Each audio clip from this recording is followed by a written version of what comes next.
Hello everyone, welcome back to my YouTube channel. नोंथांमोनखौ आंनि YouTube channel आव बयखौबो खनसे बरायग्रोनाय जाबाय। नोंथांमोना माने गोबाङानो कमेन्ट खालामनानै आंखौ सोंदो आरोना आदा आर्मिनि भिडिअ लाबो होननानै। आर्मि जानोबा सासे बिसांसिम फरायनाय नांगौ, बिसांसिम क्वालिफाइड नांगौ बिनि फारसे गोबाङानो सोंदों। आं बिनिनो इनफरमेशन होनो नोंथांमोननो बे भिडिअखौ बानायनाय जाबाय। नोंथांमोना भिडिअखौ जाहाथे स्किप खालामालासिनो जोबजासे नायब्लानो जाबाय। जोबजासे नायाब्ला किसुमाना गेजेर ससेयाव फैनानै कमेन्ट खालामो जेबो बुजिया। नोंथांमोना जाहाथे जोबजासे नायब्लासो भिडिअखौ बुजिगोन। बिदिब्ला नोंथांमोना भिडिअखौ नायलांबाय थादो। नोंथांमोन जोंहा आर्मि जानोब्ला माने क्लास 8 निफ्राय लायो जोंहा। क्लास 8 निफ्राय बिदिनो क्लास 10 पास जानाय, हायर सेकेन्डारि पास जानाय गासिबखौबो लायो आरो। दा आङो क्लास 8 नि बाथ्रायाव बुंनोसै। क्लास 8 पास जानायफोरनो मा नांगौ। जायफोर माने क्लास 8 पास जादों आरोना बिथांमोननो मा डकुमेन्ट्स नांगौ बिनि थाखाय आं बुंसै। क्लास 8 पास जायोब्ला माने क्लास 8 पासनि स्कुल सार्टिफिकेट नांगोन नोंनो आर्मि खारनो थाखाय हो। स्कुल सार्टिफिकेट नांगोन। बेनिफ्राय जोंहा कास्ट सार्टिफिकेट, ट्राइबेल सार्टिफिकेट बियो। कास्ट सार्टिफिकेट माने ट्राइबेल। आं एसटि फोरनि थाखायल' बुंगोन दे, बर'नि थाखायसो बानायदों आं बे भिडिअखौ, गुबुननि थाखाय बानायाखै। कास्ट सार्टिफिकेट नांगोन। बेनिफ्राय डमिसेल नांगोन। नोंथांमोना कर्टआव बानायबानो जाबाय डमिसेलखौ। नैबे डमिसेल, बेखौ डमिसेल होनना बुङो। ओमफ्राय सिगाङाव जोंनि समाव अनलाइन अपेन रिलिज जायोमोन हो। जानला मोनला थांनानै जोङो माने एडमिट कार्डफोरल' लानानै थांनानै जोङो खारनो मोनोमोन। दा खिन्थु अनलाइन जाग्रो आरोना, नोंथांमोना गोसोआव लाखि। अनलाइन खालामग्रोनांगोन जोङो। अनलाइना बेबायदि फर्म मोनगोन नोङो अनलाइन खालामोब्ला।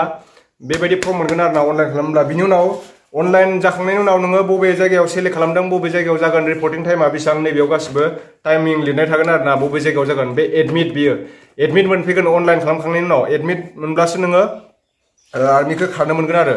दा बेनो क्लास 8 पासफोरनिया बेसेबांआनो। ओमफ्राय क्लास 8 पासआ मायाव सेलेक्ट जागोन नोंथांमोननो बेखौ खिन्थानोसै आङो।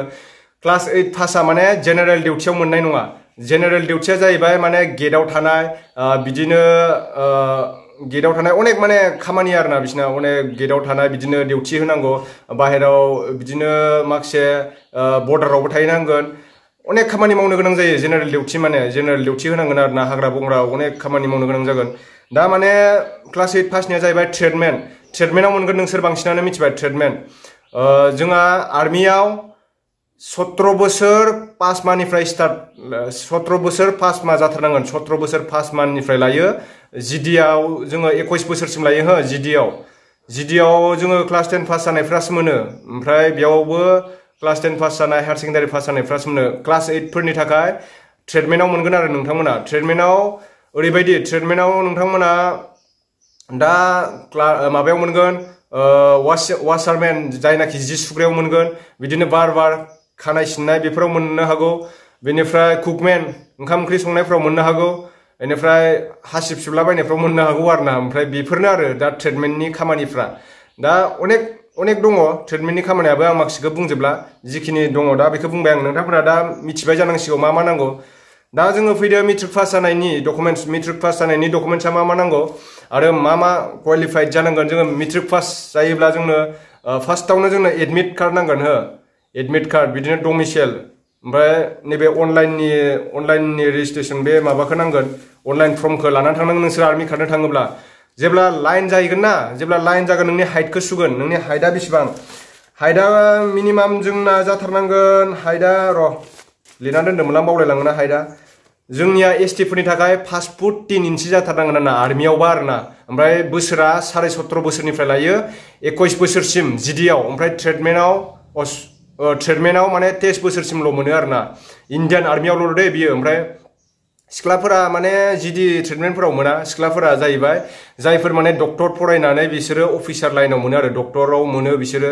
जायफोर डक्टर फरायनाय, जायफोर एनडिए फरायोना बिसोरो अफिसार लाइनाव मोनो। डाइरेक्ट माने इयाव स्टार बर्डनि बाखायो आरो, लेफ्टेनेन्ट जाखायो बिसोरनिया हो सिख्लाफोरनिया। दा बिसोरो माने खारलायनाङा बिसोरना। किसुमाननिया खारनांगौ, किसुमाननिया खारनाङा। बे जायफोर डक्टर अफिसार लाइनाव मोनो बिथांमोना बेखौ आं उनाव भिडिअ लाबोगोन सिख्लाफोरनिखौ। दा आं सेंग्राफोरनि थाखायल' लाबोदों आरोना, जायफोर माने class 8 pass, class 10 pass, higher secondary pass बिसोरनि थाखायल' बियो। बेनिफ्राय दा जोङो क्लास 10 पासआ मायाव, जोङो जेनेरेल डिउटि सल्डार हो, जेनेरेल डिउटियाव मोनगोन बांसिनानो क्लास 10 पास जानायफोरा। बिनि थाखाय जोङो क्लास 10 पास जानायाबो दानिया माने पार्सेन्टेजनि खोथा। सिगाङाव पार्सेन्टेज नांलायलायामोन जोंनि समाव आरोना। 2013नि बाथ्रा बियो। पार्सेन्टेज नायामोन। दानिया माने पार्सेन्टेज नांगौ। 45 जाथारनांगोन, सेकेन्ड डिभिजन जाथारनांगौ आरोना दानिया अनलाइनाव। ओमफ्राय हायार सेकेन्डारि पासफोरनिया इसेबां पार्सेन्टेजनि बारा नाया आरो। दा जोंनिया बेनो 5 फुट 3 इंची नांथारगौ आर्मियाव जइन जानोब्ला 5 फुट 3 इंची बेनिफ्राय 160 सेन्टिमिटार्सआव लाङोब्ला 160 सेन्टिमिटार्स नांगोन बेनिफ्राय 5.5 165 सेन्टिमिटार जायो 5 फुट 3 इंची मिनिमाम नांथारगोन आरोना बिनिफ्रायसो नोङो जइन जानो हागोन ओमफ्राय दा बेनोसै ओमफ्राय बिखानि गुवारा बेसेबां नांगौ बिखानि गुवारा 76 जानांगोन 76 सेन्टिमिटार 76 सेन्टिमिटार जानांगोन ओमफ्राय 80 सिम नोङो गिदिर खालामनो हानांगोन आरो बेनो दा जेनेरेल डिउटियाव माने जेनेरेल डिउटिखौथ' आं दहायनो बुंखाबाय दा जोङो माखासे बिदिनो हायार सेकेन्डारि पास जानाय बा मेट्रिक पास जानायफोरा जायनाखि पार्सेन्टेज मोजां हो जायफोर first division letter mark star mark मोननायफोरा बिथांमोना माने क्लार्कआव होनो हागोन बा टेकनिकेलाव होनो हागोन क्लार्कआव ओरैबायदि क्लार्कआव जाहैबाय जोङो माखासे अफिसियेल डिउटि जायफोर कम्पिउटार डिप्ल'मा लानायफोर बिथांमोना अफिसनि खामानि मावनो हागोन बिथांमोननि थाखाय जोबोद मोजां माने बिसिना जोबोद मोजां आरोना एग्जामफोरावबो मोजां आरो जायफोर माने एनसिसि लानाय हो एनसिसि लानायफोरा जायफोर एनसिसि लानाय बिथांमोननि थाखाय इन्डियान आर्मियाव जइन जानो थाखाय बिराद मोजां बिथांमोना एनसिसि लानायफोरा C सार्टिफिकेट थानांगोन अब्ला माने रिटेना कुइटबो जायोमोन दै आगोलाव दायो जागोन ना जाला बारा मोजां मिथिया आङो दायो फाइग'नि खोथा आरो नोंथांमोना गोबाङानो सोंबाय थायो टेट' गोनाङा मोनगोन ना मोना होननानै टेट' गोनाङा मोना दै टेट' गोनाङा मोनो बेल' दा माने टेट'आ नोंना फिसा जानांगोन आरोना बिसिनि एक्सेप्ट खालामजानाय टेट' जानांगोन नोंनि नाम जानांगोन फिसा जानांगोन टेट'आ बांद्राय दाग्लाब दुग्लाब बुरजाबा बे मेडिकेलाव खारनायाव पास खालामब्लाबो माने मेडिकेलाव नोंखौ रिजेक्ट खालामखागोन आरोना माने टेट'आ फिसा जानांगोन बांद्राय गिदिर जानो मोननाय नङा बेखौ गोसोआव लाखियो खारनायनि सिगां नोंखौ हाइट सुग्रोगोन हाइट सुखांनानैसो नोंखौ खारनो मोनगोन ओमफ्राय बेयाव जोङो खनसे खारगासेयाव 300 जन 250 जन बिदि खारहैयो आरोना ओमफ्राय जिडियावब्ला नोङो बारा लाया जिडियावब्ला एसे बुरजा लाखियो मालाबा सोरनिबा भाग्यआव 30 जनबो लाखिनो हागौ सोरनिबा भाग्यआव 9 जनबो लाखिनो हागौ सोरनियावबा 8 जनबो लाखिनो हागौ सोरनियावबा 15 जन लाखिनो हागौ ग्रुप बाय ग्रुप आरोना बेनिफ्राय ट्रेडमेन्टआवबा जोङो बारा लाखिया साथाम मिनिमाम साथामल' लाखियो ट्रेडमेन्टआव साथाम ओमफ्राय सानै सासे बिराद हार्ड आरो माबायाव ट्रेडमेन्टआव जुदि खारोब्ला क्लास 8 पासफोरनि थाखाय ओमफ्राय जायफोर माने पार्सेन्टेज खम ट्रेडमेन्टआव खारोबा बिथांमोननि थाखाय आरो जायफोर बैसो बारा 21 बोसोरनिफ्राय 23 बोसोरनि गेजेराव दङ बिथांमोननि थाखाय बिराद टाफ मानो होनना बुङोब्ला जोङो आर्मियाव जुदि जों जइन जानोब्ला जोङो एक्सेलेन्ट मारिनाया गोबां गोनांथि एक्सेलेन्ट नोङो 5 मिनिट 40 सेकेन्ड होयो नालाय बे 5 मिनिट 40 सेकेन्डनि सिगाङावनो नोङो 4 मिनिटफोरावनो नोङो खारनो हानांगौ आरोना 4 मिनिट 3 मिनिट 50 सेकेन्ड बेफोरबायदियावनो नोङो खारनो हायोब्ला नोङो खनसे खारगासेयाव जोङो फाखोबा होयो फिल्डखौ 1600 मिटारनि जायो हो 1 किल'मिटार 100 मिटारनि जायो आरोना बेयाव जोङो माने 5 मिनिट 40 सेकेन्डनि गेजेराव हाबनो हानांगौ आरो जोंना दा बेनो किसुमान माबाफोरा दा जोंना बर' रेजिमेन्टबो गैया जाहैबायना बेलेगनियाथ' मालाय मेगन एसे थेराफोरबाबो मोनलाबायो जोंनियाथ' आगोलाव गोबां गिदिर गोलावफ्रानो जोंना आगोलाव माने बर' रेजिमेन्ट होदोंमोननो एसे मानसि देखायनांगौमोन बेखौ जोंना भुल जाबाय आरोना सिगाङावनो दा गिदिर गोलावफ्रानो माबायासै नालाय जों माने इसेबां सहस नङा आरोना इन्डियान आर्मियाव जइन जानाया बिराद प्रेक्टिस खालामनांगोन जोङो खमैबाबो 5 किल'मिटारखौ खारथारनांगौ आरोना सानसेयाव नोङो 5 किल'मिटार खारोब्ला नोङो 1600 मिटारखौ आरामसे खारनो हाखायो 1600 मिटारा नोंनो आरामसे नोङो मिनि खारनो हागोन आरोना दा बेनो नोंथांमोन ओमफ्राय किसुमान जायफोरना पार्सेन्टेज दङ जायफोरना माने मोजां क्वालिफाइड बिसोरो माने टेकनिकेलाव अफिसनि जिथुनाखि कम्पिउटार थुनाय नाम रेजिमेन्टनि नाम लिस्ट खालामनाय मानाय बेफोरखौ मोनगोन ओमफ्राय टेकनिकेला जाहैबाय बिदिनो स्टरफोराव मोनगोन स्टरनि खामानि माखासे अनेक खामानि थायो आरोना टेकनिकेलनि बिदिनो गारिनि खामानि थायो गारि बानायनाय एमटि होनना बुङो मटर टेकनिकेल बेफोराव मोनो ओमफ्राय बायदिसिना बेफोरबायदिनो अनेक मोनो आरोना इलेक्ट्रिशियानफोरावबो मोनो नोंथांमोना जायफोर माने टेकनिकेलाव हाबनो सानदों एसे पार्सेन्टेज नांगौ दे बेनो आरोना दा नोंथांमोन जायफोर माने एक्सेलेन्ट मारियो बिनि थाखाय गोबां चान्स दं आरो एक्सेलेन्ट मारिनो नाजाथार एक्सेलेन्ट मारिब्लासो आरो खारनाय समाव नोङो मा होनना बुङो बयनिबो सिगाङाव माने साइडआव थानो नाजा जेब्लायबो जिङाव थानो नाजा आंनाथ' दा बैसो गैला हो आं गोबां एक्सपिरियेन्स मोनबाय आरो जिङाव नोङो थायोब्ला माने खारनो बिराद मोजां सुबिदा जायो जिङाव था एकदम जेब्लायबो जिङाव था खनायाव बेखौ नाजा ओमफ्राय माखासे बुजायखायो मादि खारनांगौ गावजों गाव गाख्लाब गुख्लाब खालामना होननानै अफिसारफोरा बुजायखायो खारनायनि सिगां 5 मिनिट 6 मिनिटसो बुजायखायो माबायदि खारनांगौ मानांगौ 300 जन होयो बबेबा ग्रुपाव 200 जन होयो खिन्थु आं खनथामल' आं ट्राइ खालामदों हो इन्डियान आर्मियाव खिन्थु आंना खनथामाव आङो पास जायासै मानो होनना बुङोब्ला किसुमानाथ' 10 बार गाहाम खारग्रा दङ 10 बार गाहाम इन्टारभिउ होनानैसो मोननाय दं किसुमाना जायफोरा माने फाइग' दङ फाइग'निबो खोथा हो दा जोङो एक्सप्लेन मारिथारनांगौ आङो मालाबा आंनि ग्रुपआव 300 जन खारहोसिगोन बिदिनो 13 जन सोरनियावबा माने 13 जन लाखिसिगोन ओमफ्राय आंनि ग्रुपआव मालाबा आङो 9 नाम्बाराव फैसिगोन 8 जनल' लाना होसिगोन बिथिं आंहा दिरुं बोथे जाना होसिगोन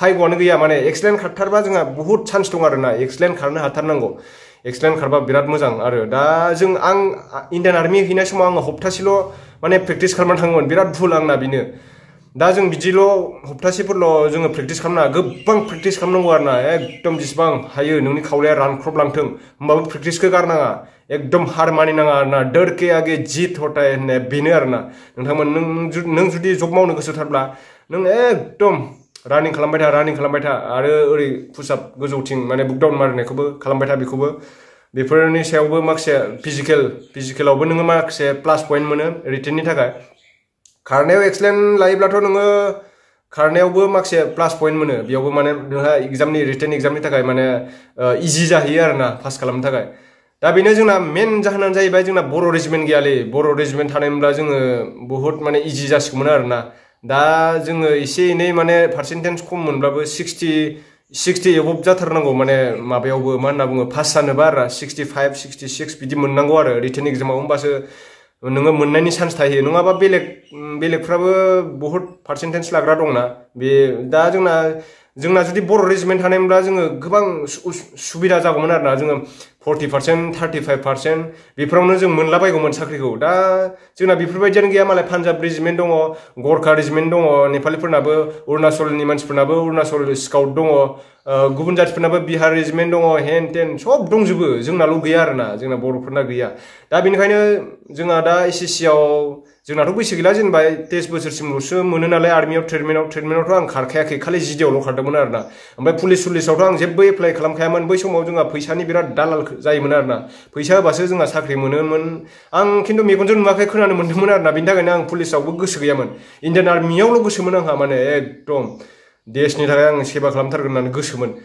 दा बेनोसै जोंहा बर' इउथ्सआव जोंहा गोबां माने पस्ट ओंखारगोन होनना बुंदों जोंहा गिदिर गोलाव मानाव गिदिर प्रमद बर' सारा BTRनि चिफ मिनिस्टारा दा गोबां मोजां बाथ्रा मोजां थाबैनो मोजां जायोब्लाथ' जोंथ' नै खस्थ' खालामगासिनो दङ खालामा नङा दा नोंथांमोनाबो खस्थ' खालामबानो जाबाय आरो साख्रिखौ ओरैनो मोनगोन होननानै दासान नोंथांमोना फरायबाय था फरायनायखौ गारनाङा आरो जायफोर माने क्लास 10 आव ओरैनो क्लास 8 फ्राव गारनानै दोननाय नोंथांमोना जायफोर बैसो दङ जायफोर माने 21 बोसोर 17.5 बोसोरनिफ्राय 23 बोसोरसिम दङ नोंथांमोना आर्मियाव एप्लाइ खालामनो हागोन एप्लाइ खालामब्लानो जाबाय आगोलाव अपेन रिलि जायोमोन दै आगोलाव खिन्थु अपेन रिलि जायोमोन खिन्थु दा अपेन रिलि बारा जाला अपेन रिलियाव बिराद मानसि जायो आरोना हरनि 12टायावनो लाइन थाहैनो गोनां जायोमोन जोंथ' हरनि 12टायाव लाइन थाहैसिगोन नोङो एकदम ओमफ्राय फुंनि 5टा बाजिफोरावसो खारनो मोनो ओंखायनो जोङो बिराद खस्थ' खालामनो गोनां जायोलै आर्मियाव एकदम जानला मोनला इजि नङा आरोना दा जों एक्सप्लेन मारिनो हायोब्ला जोबोद मोजां ओमफ्राय जायफोर माने आर्मि जाथारनो गोसो NCC लाथारनांगौ NCC लायोबा गोबां मोजां नों बेयाव गावनाय मानाय बारनाय जोनाय गासिबो सब मोनजोबो आरोना NCC लायोब्ला आरो NCC आवबो एग्जाम जायो C सार्टिफिकेट मोननांगौ C सार्टिफिकेट मोनोबा गोबां इजि जायो आरो ओमफ्राय जायफोर NDA फरायनाय बिथांमोननि थाखायथ' जबा एसे आलादा अफिसार लेभेलनि जाहैखायो बिसोरो आं आरो किसुमान रेंकफोरनिबो बाथ्रा बुंगोन फिथा मोनसेयाव मा जायो फिथा मोननैयाव मा जायो फिथा मोनथामाव मा जायो 1 स्टाराव मा जायो 2 स्टाराव मा जायो 3 स्टाराव मा जायो 3 स्टार जाखांनानै सिंह मोनसे मोनोब्ला मा जायो सिंह मोनसेनि उनाव स्टार मोनसे मोनबावो सिंह मोनसे मोननानै आरो स्टार मोननै मोनो बेफोर मा जाजोबो सब डिटेल्स खोन्थाजोबगोन आं नेक्स्ट भिडिअ खोन्थागोन नोंथांमोननो भिडिअखौ नांगौब्ला नोंथांमोननो मिथिनो लुगैदोंब्ला कमेन्ट सेक्सनाव कमेन्ट खालामनानै खिथाब्लानो जाबाय दा नोंथांमोन गासिबोथ' डाउटखौ क्लियार जाजोब्बाय दा बेनो एसे माने थाल लानानै खारब्लानो जाबाय आरोना जायफोर खारनो गोसो दा बेनोसै जोंहाथ' दायो पेरामिलिटारि माने SSC आवबो गोबां पस्ट ओंखारगोन होनना बुंदों दा नोंथांमोना सिख्लाफोराबो ट्राइ खालामदो जायफोर माने क्वालिफाइड जायफोरा 10 पास जानाय हायार सेकेन्डारि पास जानाय नोंथांमोना खालामनानै लादो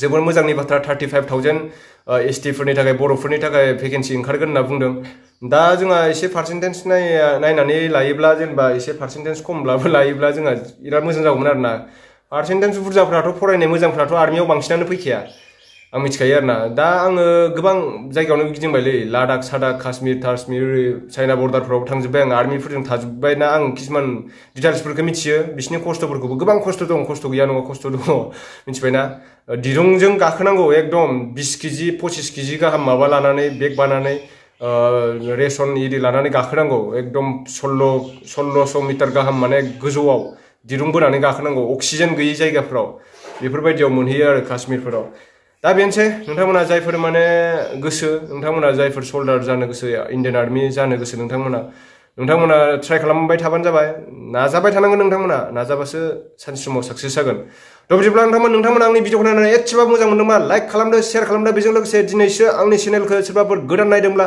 साबस्क्राइब खालामनानै होबानो जाबाय जिखुनु जाया बे साबस्क्राइब बाटना थानो मोना आं बिदिनो नोंथांमोननो मोजां नटिफिकेसन भिडिअबो लाबोबाय थागोन आरो रस्टिंखौथ' आङो माखासे गाज्रि खामानि मावब्लाथाय आं रस्टिंखौ लाबोबाय थाखागोन बेथ' सियरखा थ' बिदिब्ला नोंथांमोन नेक्स्ट भिडिअ थाबैनो लोगो मोनफिनगोन बाय